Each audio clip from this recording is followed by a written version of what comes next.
Hi y'all, welcome to the Sugar Scoop. I'm sugar and cake artist Shelby Bower, and today I'm going to paint a Bob Ross tutorial on a wedding cake, and I'm really excited about it. I chose the Aurora Borealis painting. I thought it was really pretty and the techniques would look really good on a wedding cake.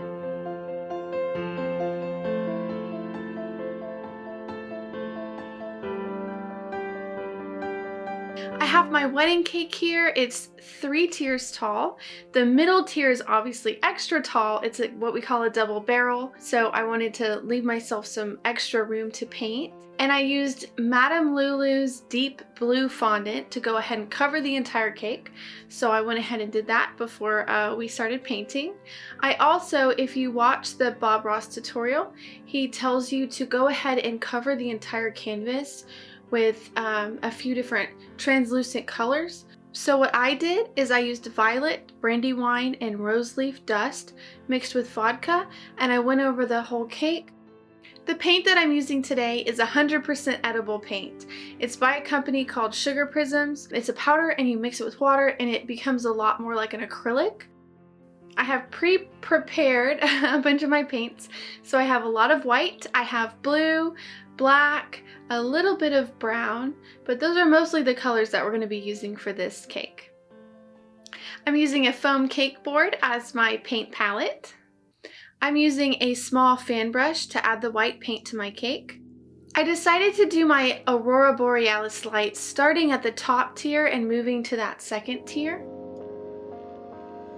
I have a lot of good content that's coming out, so make sure that you subscribe and you hit the notification bell so you see those videos when they come out.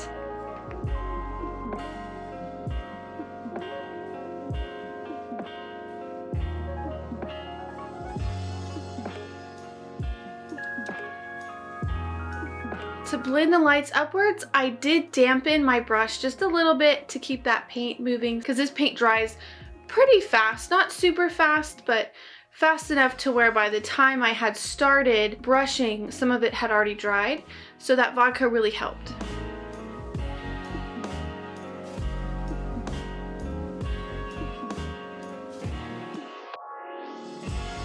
How beautiful are these painted lights? They look so good. I'm so happy this technique worked so well on cake. Okay, Bob, I have my nifty Bob Ross palette knife and my black paint, and I'm ready to start doing my mountains.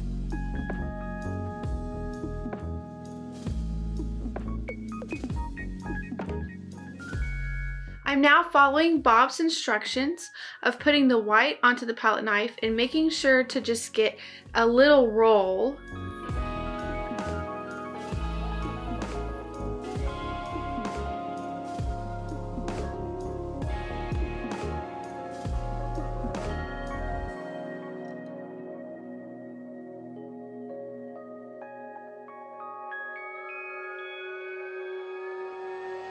Now I have my own happy little peak.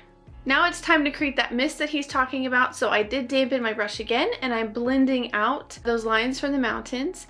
I'm tapping, tapping, tapping and blending, blending, blending, and then going backwards with my brush to kind of swipe it all the opposite way to make it look misty. And it really does work and it does look like mist. It's really cool. Now don't forget to follow Bob's instructions and beat the devil out of your brushes every once in a while. You need to get them nice and clean. I'm loading up my fan brush with some of that black paint and a little bit of blue paint, and I'm putting in my trees, making sure not to kill the mist as per Bob's instructions. Now I'm adding my tree trunks.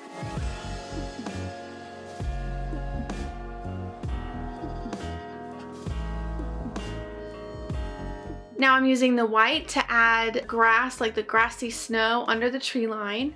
I think this is really bringing out those trees.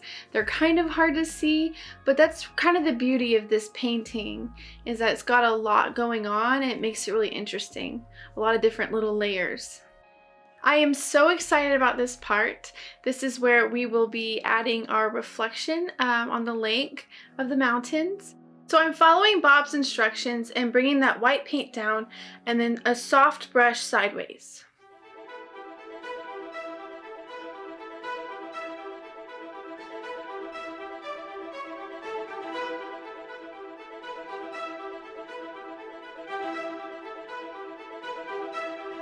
Now it's time for some bigger trees. This part also makes me really nervous because I'm painting over stuff, but I think the trees are gonna look really good. I'm just taking that black and blue mixture in my fan brush and just using the brush really to create the leaves and everything on the tree. And it looks really good. It looks really realistic and they look like branches to me.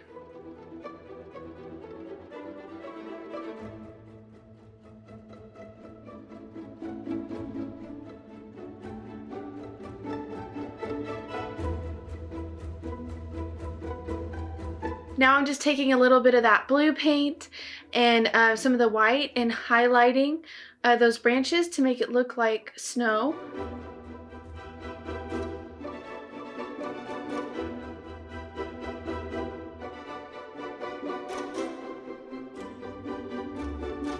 I think that these trees on either side of the mountain are really pretty framing for this whole piece.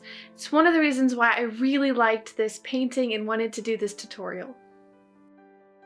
And as Bob says, trees cover a multitude of sins, so if I mess something up, I can just add a tree over it. Now I have a little bit more blue on my paintbrush, and I'm going to be adding some bushes. Now I'm adding the frosty snow-covered bushes, and I'm going to go down into that bottom tier to help bring the whole picture, the whole composition down so that's on all 3 tiers of the cake. And I thought it'd be really nice to have those snowy bushes down there.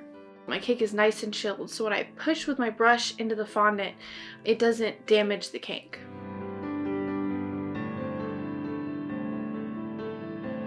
Okay, and now I'm adding the white onto the trees because we added that blue earlier, but that was like a shadowy snow, and now we're gonna add the white, and oh my gosh, it's making it pop so much. It looks like snow, and these trees are really starting to really shine and look really good, and I love it. It looks so good.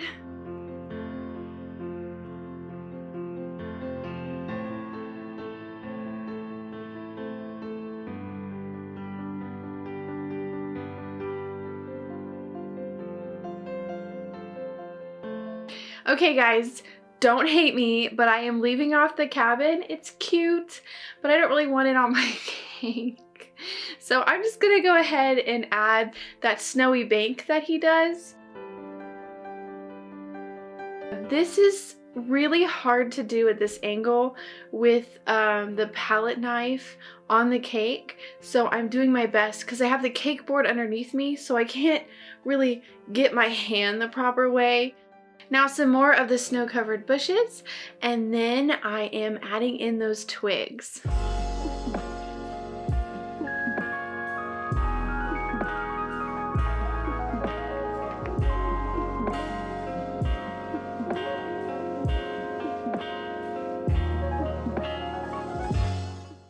Oh my gosh, guys, this cake looks so beautiful. I'm so glad that I chose this painting. I think it's perfect for a wedding cake. I particularly love dark wedding cakes. I was all over the black wedding cake trend when it started, and especially when they have painting on them.